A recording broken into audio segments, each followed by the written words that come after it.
গাজাকে বিশ্ব মানচিত্র থেকে মুছে ফেলতে তৎপর ইসরায়েল। প্রতিদিনই চলছে হামলা।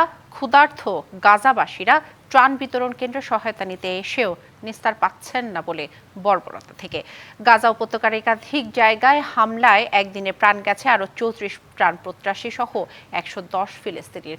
অধিকৃত পশ্চিম তীরের সিনজিল শহরে এক মার্কিন নাগরিককে পিটিয়ে হত্যা করেছে কট্টরপন্থী ইসরায়েলি দখলদাররা। গাজা শহর এখন কেবলই এক মৃত্যুপুরীর নাম। ইসরায়েলের চলমান বর্বরতায় উপত্যকাটিতে প্রতিদিনই বাড়ছে রক্তাক্ত মানুষের সংখ্যা, অথচ নিরীহ মানুষের উপর চলমান আক্রমণে বোবা বিশ্ববাসী। মানবিক সহায়তার কেন্দ্রগুলোই এখন রূপ নিয়েছে মরণ ফাঁদে। খাদ্য সহায়তার লাইনে দাঁড়ালেই আক্রমণের শিকার হচ্ছেন গাজাবাসী। শনিবারও এর ব্যতিক্রম হয়নি। রাফা শহরের দক্ষিণে গাজা হিউম্যানিটেরিয়ান ফাউন্ডেশনের একটি ত্রাণ বিতরণ কেন্দ্রে সহায়তা নিতে এসে ইসরায়েলি বাহিনীর গুলিতে প্রাণ হারান অপেক্ষারত নিরীহ মানুষ। আর গেল 48 ঘণ্টায় গাজা জুড়ে একাধিক জায়গায় 250-র বেশি হামলা চালিয়েছে ইসরায়েলের সেনাবাহিনী।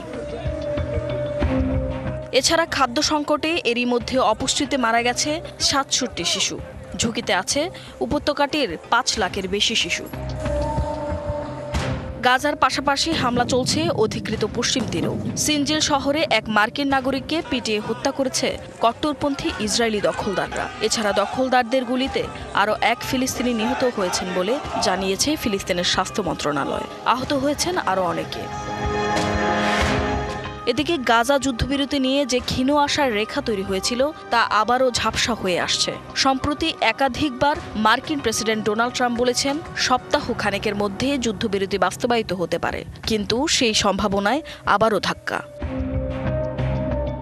কাতারের দোহায় চলমান যুদ্ধবিরতি আলোচনা কার্যত ভেস্তে যাওয়ার আশঙ্কা প্রকাশ করেছেন ফিলিস্তিনের এক কর্মকর্তা। ফিলিস্তিনি ভূখণ্ড থেকে কত সংখ্যক ইসরায়েলি সেনা প্রত্যাহার করা হবে তা নিয়ে মতবিরোধের জেরে দেখা দিয়েছে অচলাবস্থা।